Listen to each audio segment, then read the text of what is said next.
그게 너무 감사해가지고요. 그래서 잠깐 같이 나누려고 말씀을 드린 거고요. 자, 하나님의 말씀 함께 보도록 하겠습니다. 하박국 2장 1절에서 3절까지 말씀. 하박국 2장 1절에서 3절까지 말씀 함께 합독하겠습니다. 내가 내 파수하는 곳에 서며 성루에 서리라. 그가 내게 무엇이라 말씀하실는지 기다리고 바라보며 나의 질문에 대하여 어떻게 대답하실는지 보리라 하였더니, 여호와께서 내게 대답하여 이르시되 너는 이 묵시를 기록하여 판에 명백히 새기되 달려가면서도 읽을 수 있게 하라. 이 묵시는 정한 때가 있나니 그 종말이 속히 이르겠고 결코 거짓되지 아니하리라. 비록 더딜지라도 기다리라. 지체되지 않고 반드시 응하리라. 아멘. 하박국 선지자는 기도의 사람입니다. 그는 하나님께 간절히 기도했습니다. 그리고 하나님의 응답을 받았습니다. 그런데 문제는 하나님으로부터 받은 그 응답이 자기가 생각하고 기대했던 응답과는 전혀 달랐다라는 것이죠. 하박국 선지자가 왜 기도했습니까? 눈앞에 보이는 모순된 상황들 때문에, 불의한 현실 때문에 아파하며 기도했습니다.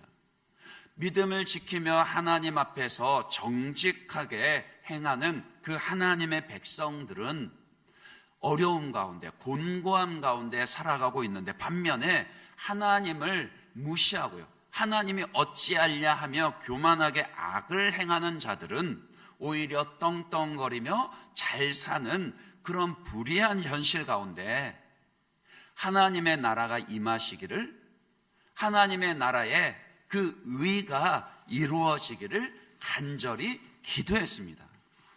그는 그렇게 기도하면 하나님께서 응답하실 때 거룩하신 그 손을 드셔서 악인들을 심판하실 것이다. 다윗과 같은 의로운 왕을 세우시든지 아니면 하나님이 직접 그 악인들을 쳐서라도 반드시 하나님께서 내 기도에 응답을 하시리라. 그렇게 기대를 했습니다. 그런데 그의 기대와는 하나님의 응답은 다소 달랐죠.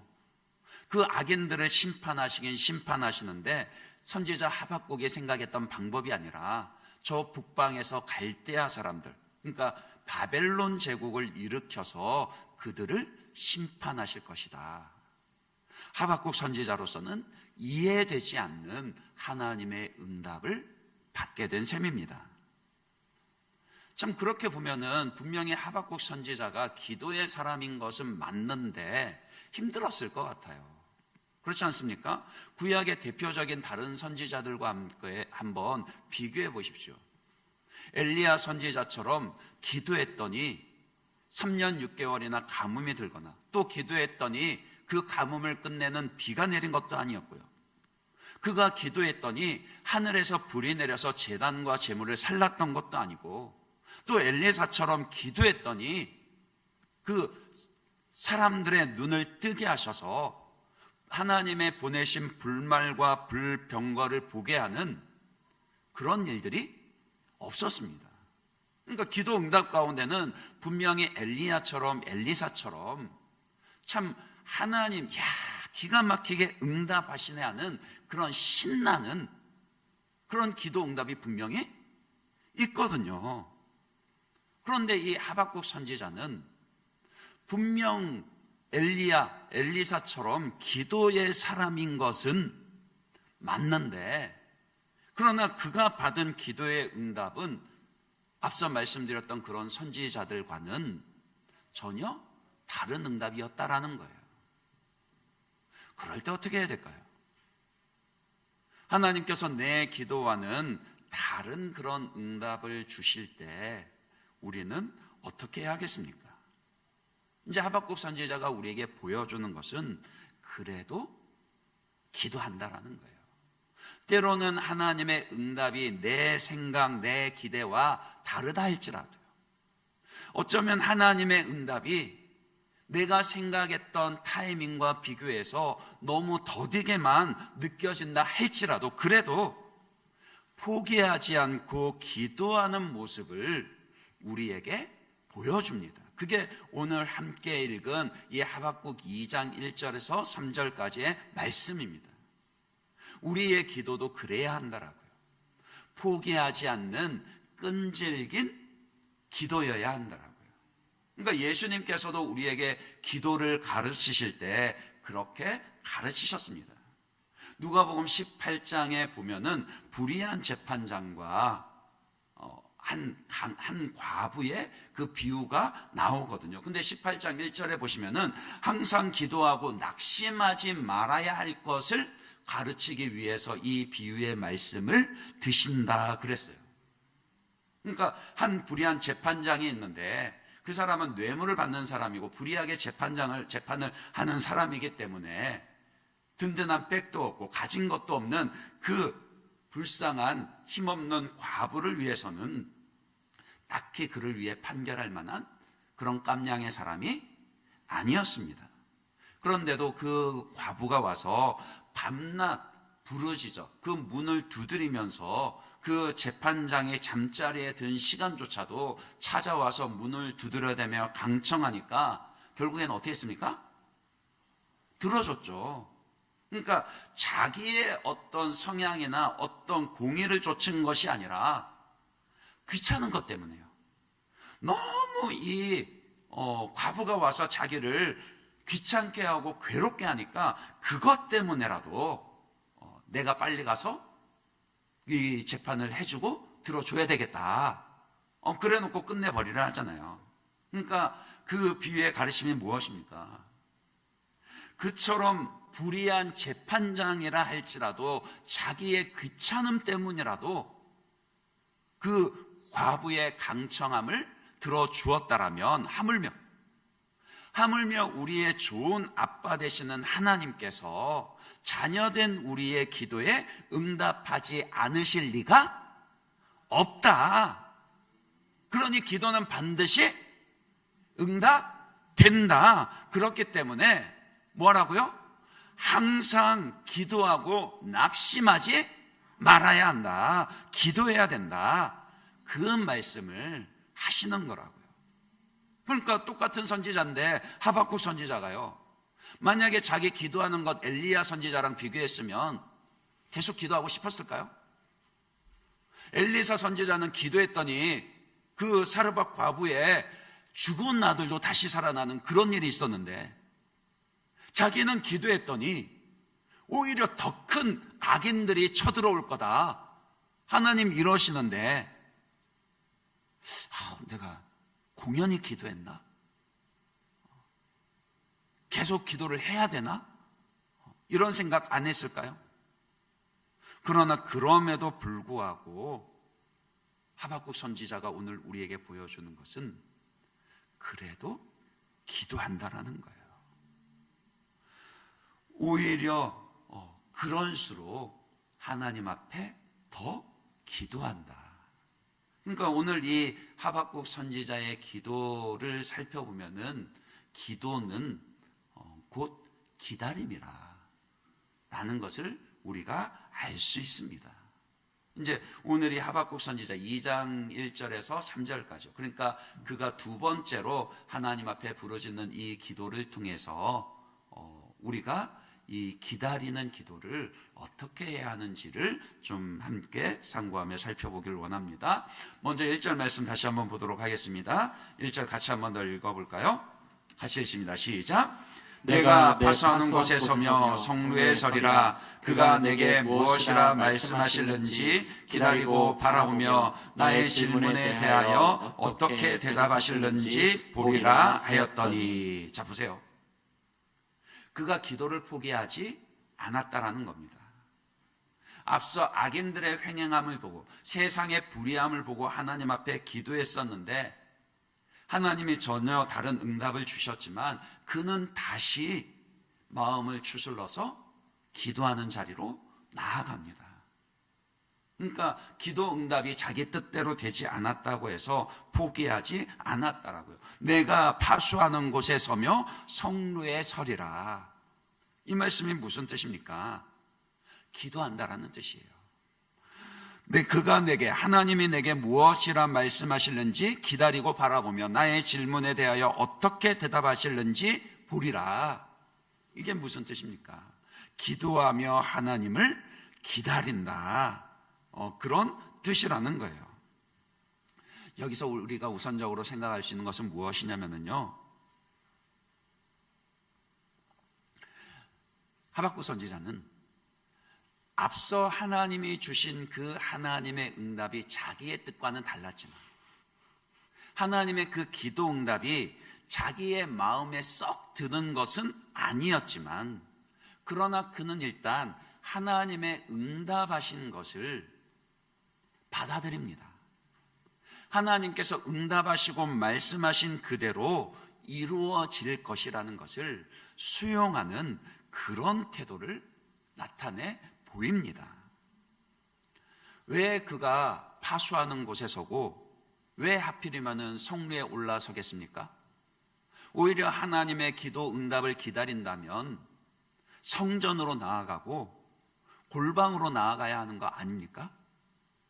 근데 왜 그 높은 성벽 위에 파수하는 곳에, 그리고 또 그 성문을 드나드는 성루 위에 그렇게 올라가 있는 것일까요? 앞서 하나님이 주신 그 응답을 믿었기 때문이죠.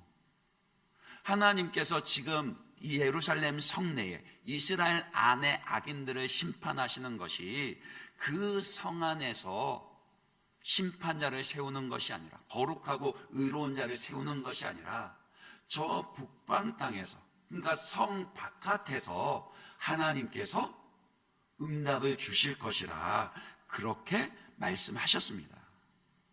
그러니까 하나님의 응답이 어떻게 올 것인가, 그것을 인정하고 수용하며 기다리는 태도가 있었기 때문에 파수하는 곳에 올라서고 성루에 올라갔던 것이죠. 이런 태도 필요하더라고요. 내 마음에 들고 안 들고는 나중 문제입니다. 우리는 그런 가운데서도요, 때로는 기도했는데 내가 생각한 그런 상황이 벌어지지 않는다 할지라도, 그러나 그런 가운데서도 하나님의 응답을 믿음으로 수용해야 되는 것이고요, 하나님의 응답하실 것을 믿음으로 기다리며 그렇게 인정하고 받아들여야 합니다. 그러면서도 어떻게 해요? 계속 기도하기는, 하나님이 분명히 거룩하신 하나님이시고 저 악인들을 심판하실 것인데 어떻게 더 큰 악인들로 이 작은 악인들을 심판하십니까? 그것이 하나님의 정의입니까? 라고 그렇게 이해되지 않는 부분에 대해서는 계속해서 하나님께 묻고 기도했던 것이죠. 그러니까 하나님의 응답하심을 인정할 것은 인정하고 물을 것은 묻는 겁니다. 수용할 것은 수용하고 또 기다릴 것은 계속해서 기다리는 것입니다. 그것이 믿음의 올바른 태도이고 성숙한 모습이라는 거예요. 하박국 선지자는 그렇게 했습니다. 그러니까 자기 마음에 들지 않지만 그래도 하나님께서 말씀하신 대로 반드시 행하실 것이라, 그것을 신뢰하는 것을 파수하는 곳 성루 위에 올라서는 것으로 나타내 보였고요. 그러면서도 내가 하나님 앞에서 이해될 때까지 계속해서 묻고 기다리고 기도하리라. 그것이 그 파수하는 곳 위에 선다, 성루 위에 선다, 그렇게 표현하고 있는 것이죠. 그러니까 그가 우리에게 보여주는 기도의 태도는 그러한 믿음을 가지고 하나님의 응답을 기다려야 한다는 거예요.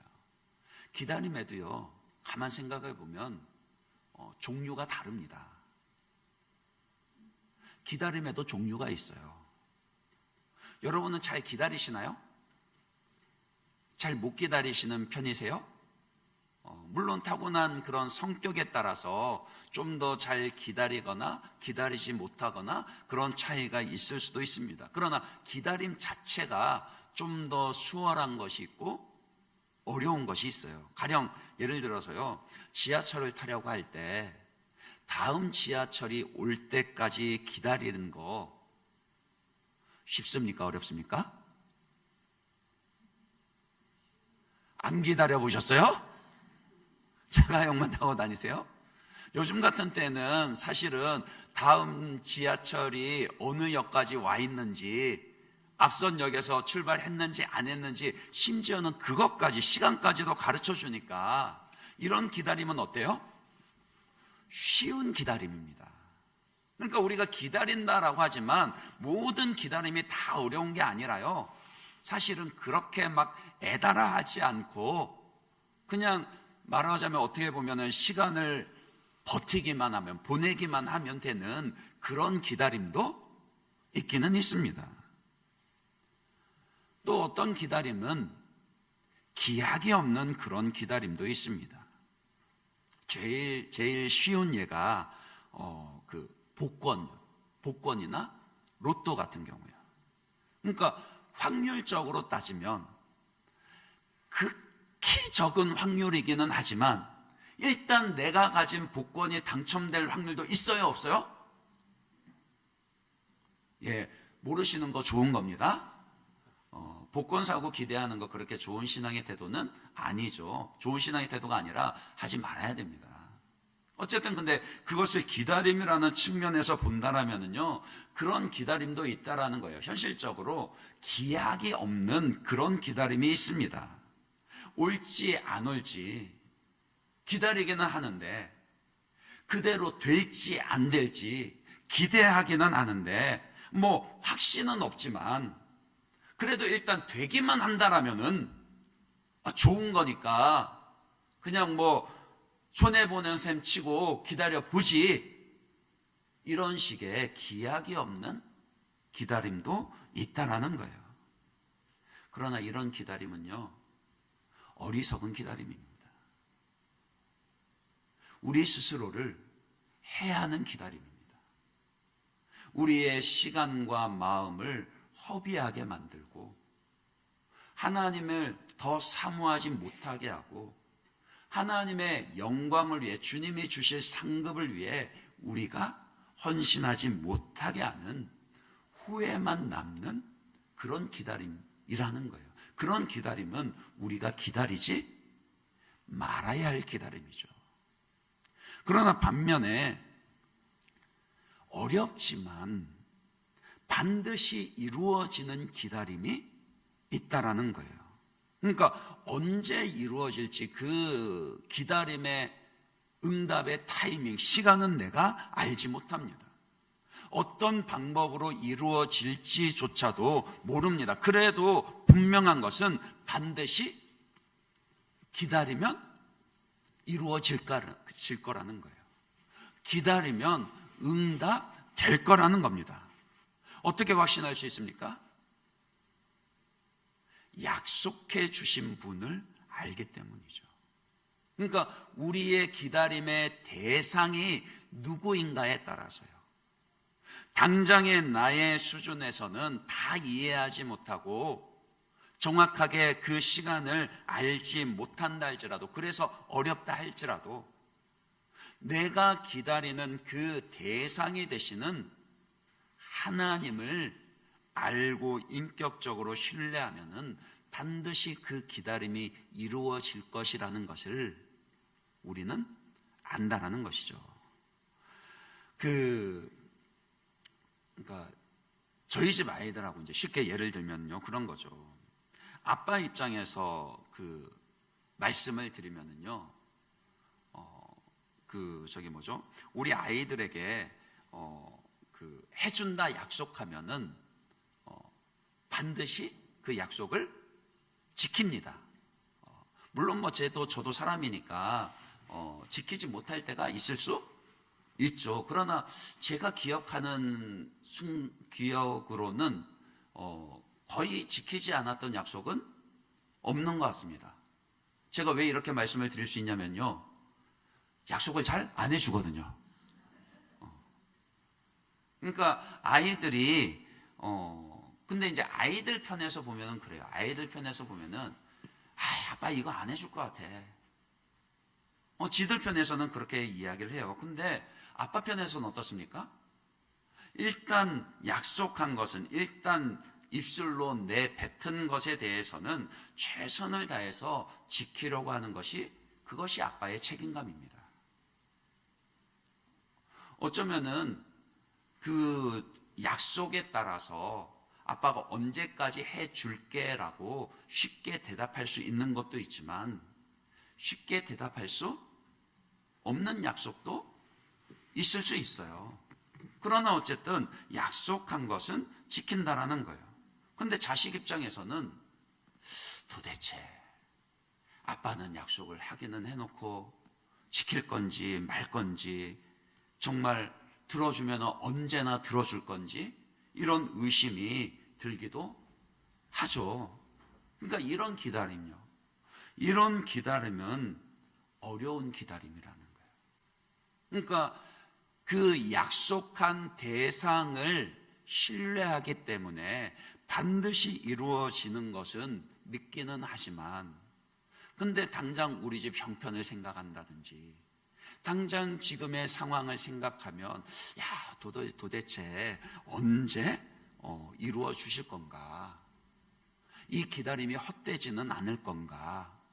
그것 때문에 어려운 그런 기다림이 있다라는 거예요.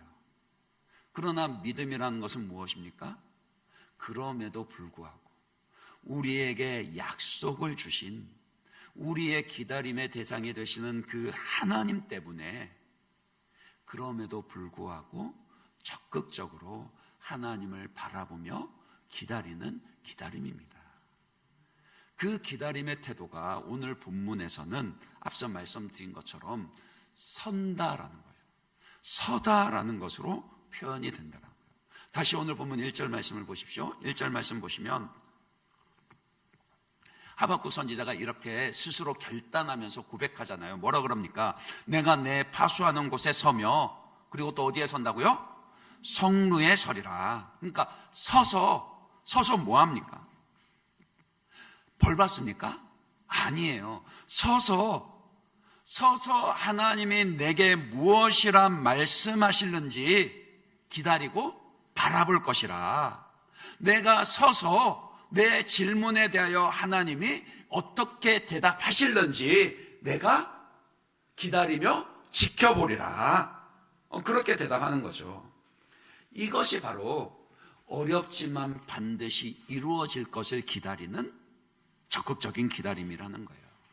그러니까 성경이 우리에게 가르쳐주는 기다림의 모습은 이런 모습입니다. 대표적으로 창세기 15장에 보시면요, 아브라함의 기다림이 나오죠. 창세기 15장 3절에서 5절까지 말씀 한번 볼까요? 거기에 보면 하나님이 이렇게 말씀을 하십니다. 아브라함이 또 이르되 주께서 내게 씨를 주지 아니하셨으니 내 집에서 길린 자가 내 상속자가 될 것이니이다. 여호와의 말씀이 그에게 임하여 이르시되 그 사람이 내 상속자가 아니라 내 몸에서 날 자가 내 상속자가 되리라 하시고, 5절은 여러분 한번 읽어볼까요? 같이 읽습니다. 시작. 그를 이끌고 밖으로 나가 이르시되 하늘을 우러러 뭇별을 셀 수 있나 보라.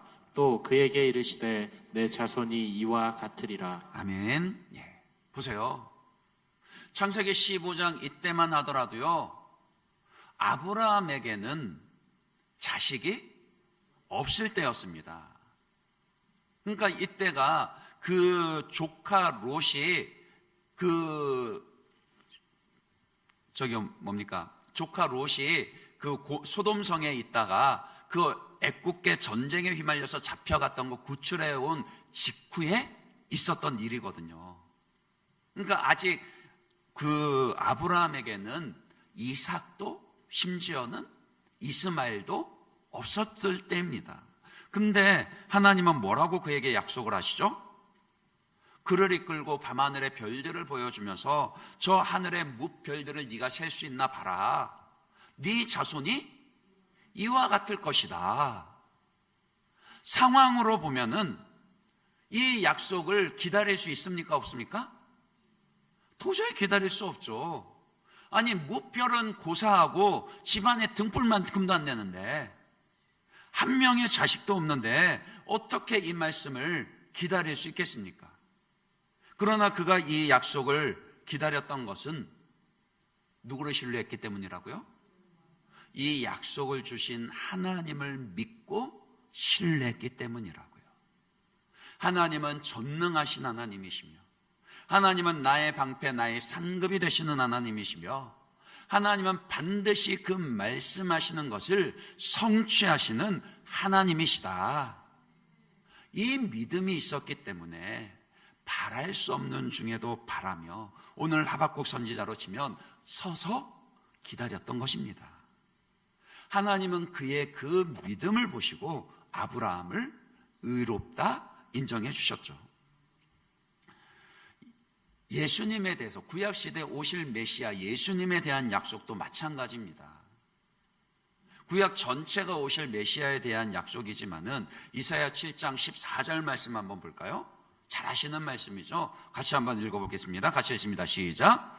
그러므로 주께서 친히 징조를 너희에게 주실 것이라. 보라, 처녀가 잉태하여 아들을 낳을 것이요 그의 이름을 임마누엘이라 하리라.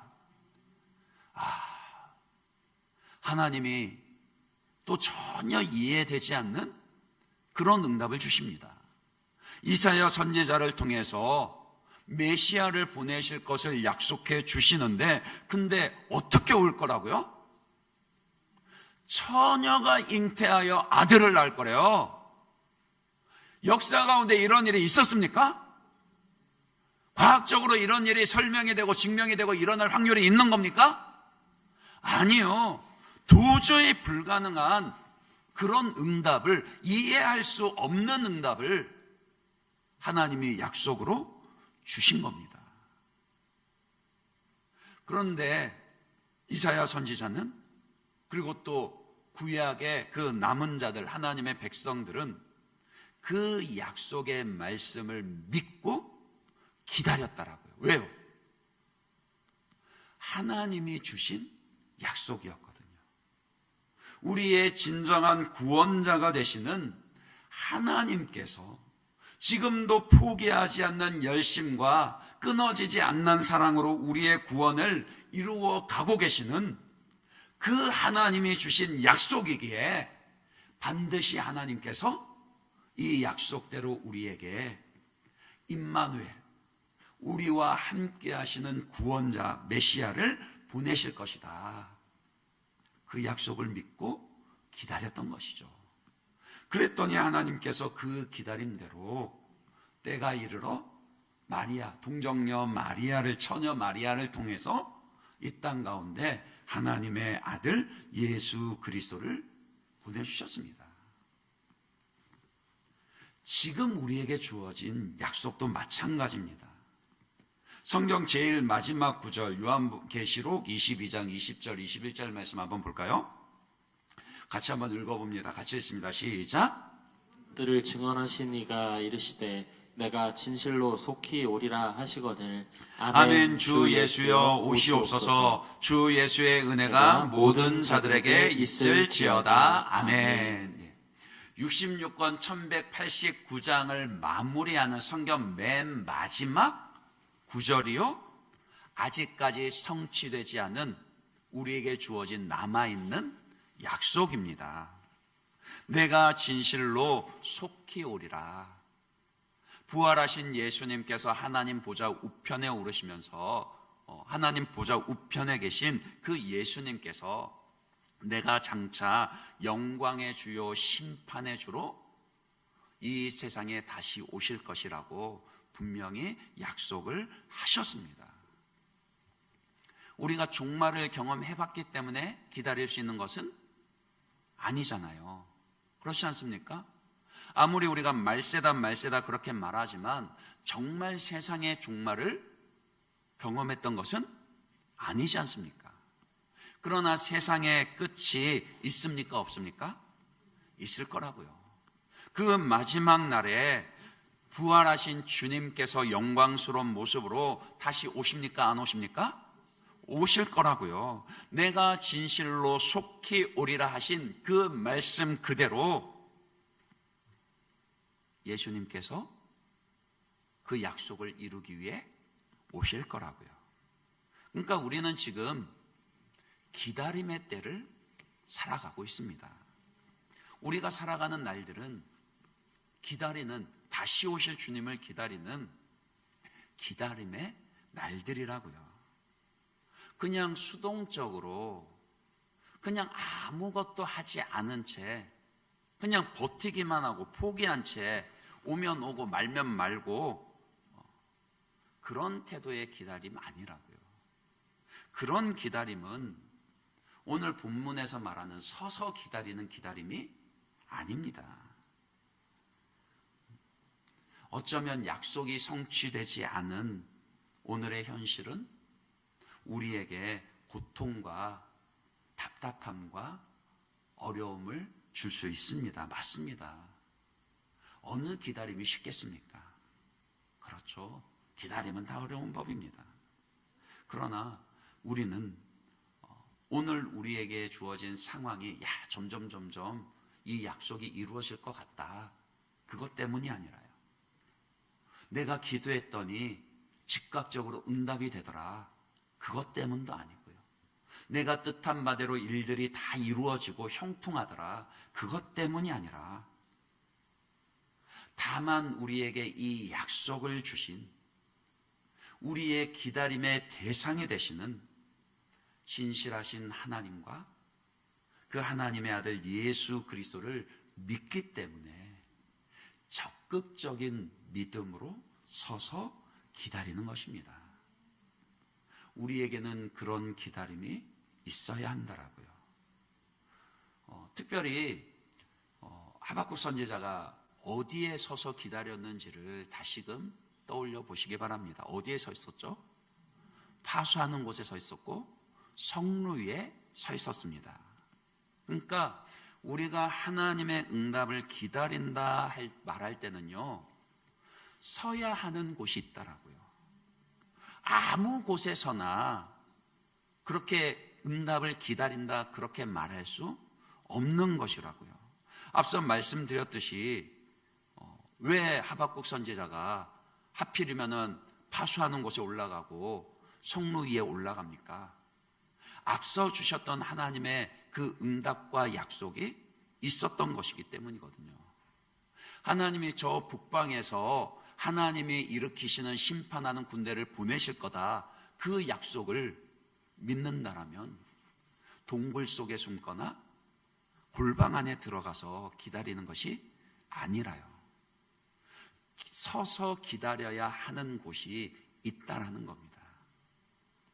특별히 우리가 이해하지 않는 그런 상황을 만났을 때, 아니 어쩌면 내가 계속 기도를 해야 하나 말아야 하나 그런 회의감이 들 때에 다른 곳에 가서 답을 찾지 마시기 바랍니다. 어느덧 이제 3월도 중순이 넘어갔습니다만은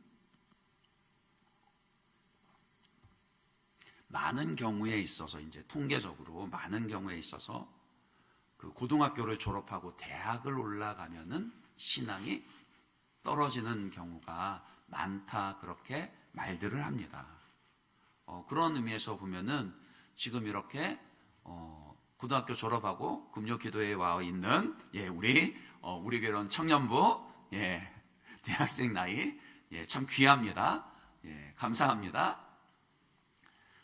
근데 많은 그 시기에 회의가 드는, 신앙적인 그런 의문과 회의가 드는 것은 사실입니다.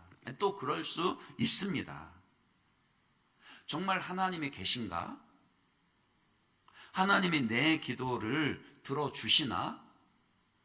내가 가진 믿음이 정말 진짜 믿음이 맞나?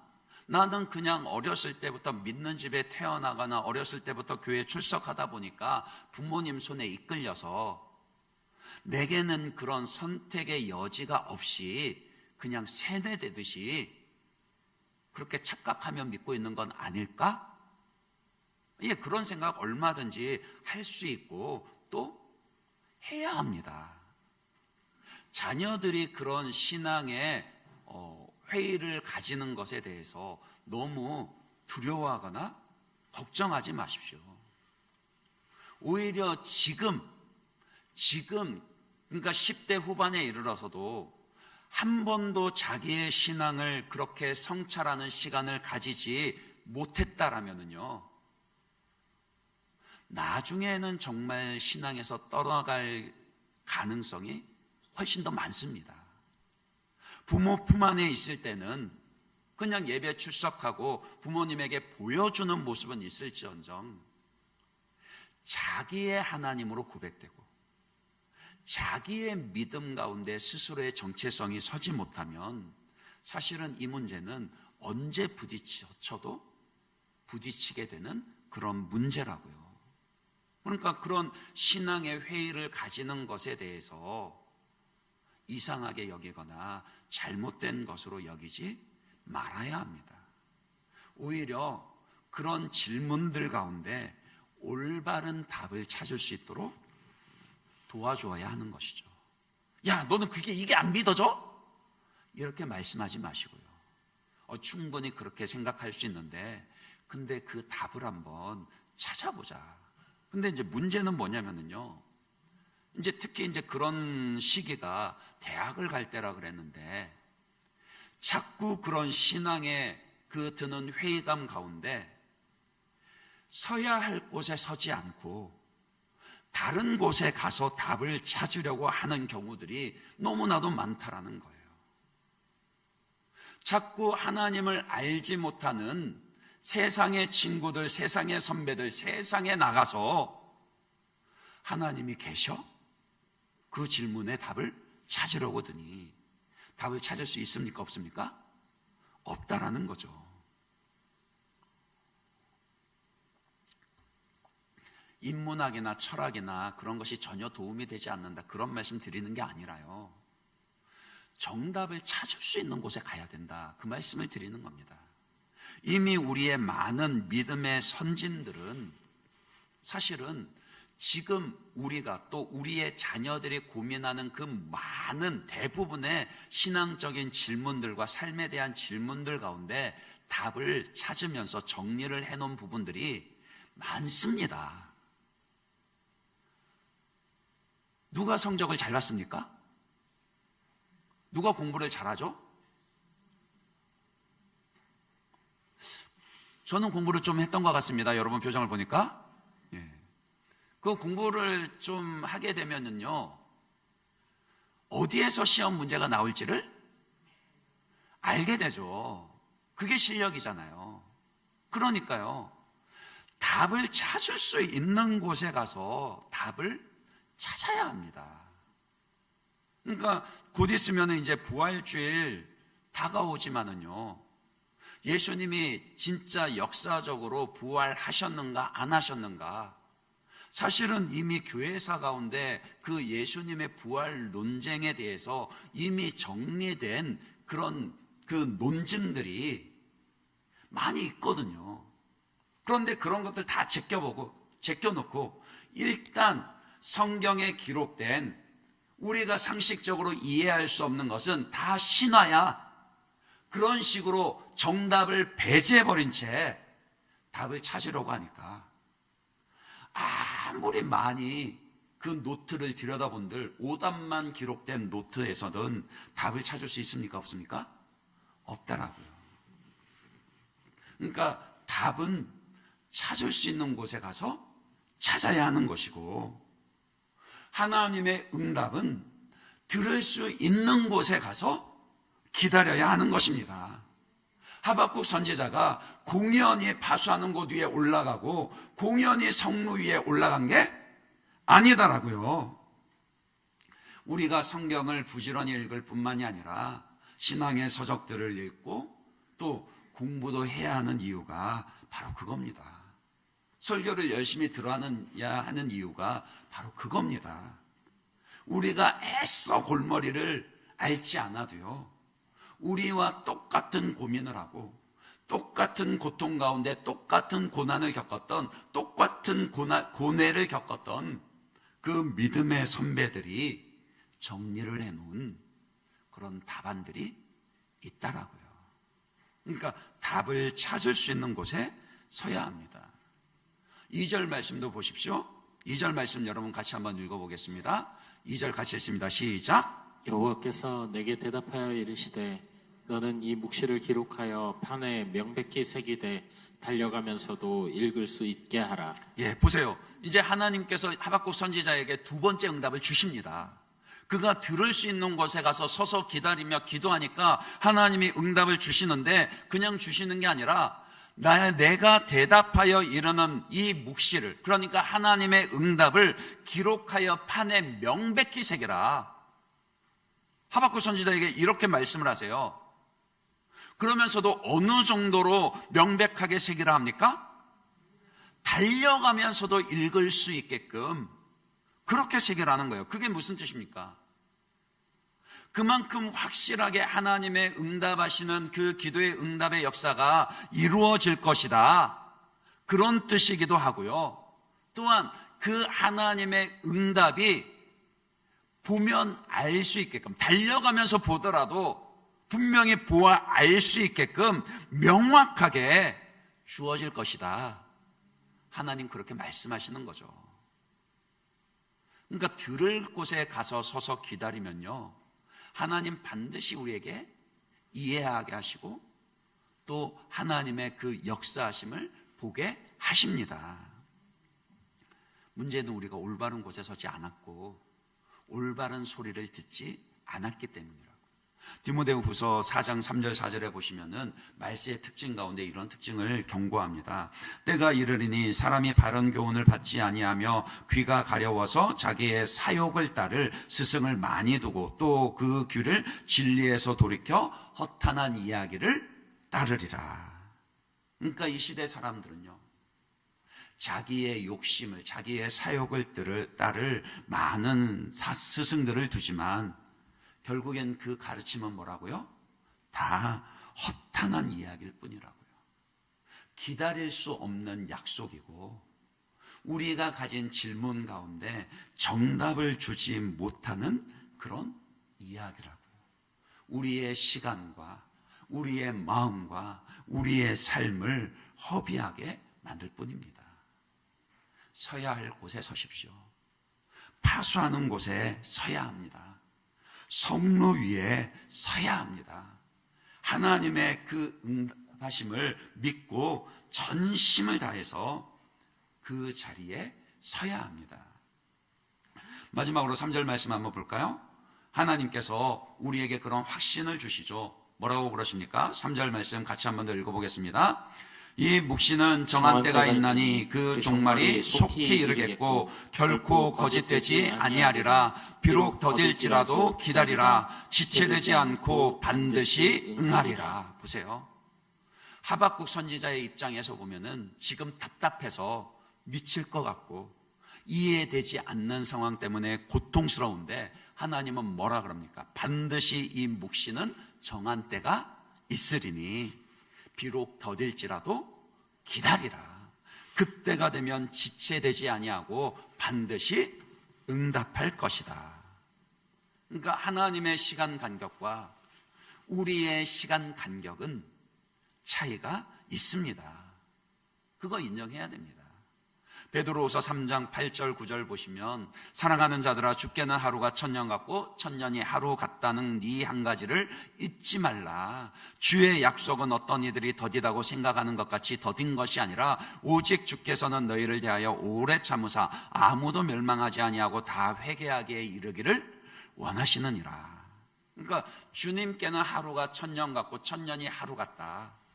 우리의 시간 계산법과는 다르다. 그렇게 말씀을 하고 있는 거죠. 결국에는 우리의 기다림이라는 것도 하나님의 타이밍과 우리의 타이밍이 서로 다르기 때문에 기다려야 하는 거잖아요. 그런데 그때 누가 누구의 시간에 맞춰야 되는 거죠? 하나님이 우리의 타이밍에 맞춰야 되는 겁니까? 아니면 우리가 하나님의 타이밍에 맞춰야 하는 겁니까? 당연히 후자죠. 시간의 주인은 하나님이십니다. 우리 시간의 주인은 하나님이십니다. 여러분의 시간의 주인도 하나님이시라고요. 그러니까 여러분이 기도하며 기다리시되 하나님의 타이밍에 여러분의 시간을 맞추셔야 합니다. 그리고 그 차이가 나는 시간 간격을 믿음을 가지고 기다리는 것이 서서 기다리는 적극적인 기다림이라고요. 반드시 하나님의 때가 있습니다. 그 때가 되면 반드시 약속은 성취되고 하나님이 응답해 주실 것입니다. 비록 우리 생각에는 그 때가 더디게 느껴진다 할지라도 하나님은 지체하지 않으시고 반드시 응답하십니다. 말씀을 맺겠습니다. 우리의 기다림은 결코 헛되지 않습니다. 그것은 우리의 기다림의 대상이 하나님이시기 때문이라는 거예요. 우리는 하나님을 기다립니다. 우리는 다시 오실 그분의 아들 주 예수 그리스도를 기다립니다. 우리는 하나님께서 영광 중에 그분의 나라를 온전히 회복하실 것을 기다리고 영광의 주님께서 온 세상의 심판주로 다시 오실 것을 기다립니다. 우리는 그날에 우리에게 주께서 상 주실 것을 기다리고 무엇보다도 얼굴과 얼굴을 마주대하듯 온전히 주님과 함께하는 그날을 기다립니다. 반드시 이루어질 약속이기는 하지만 그러나 아직은 하나님 말씀하신 그때는 아닙니다. 그렇기에 오늘 우리는 기다릴 수밖에 없다라고요.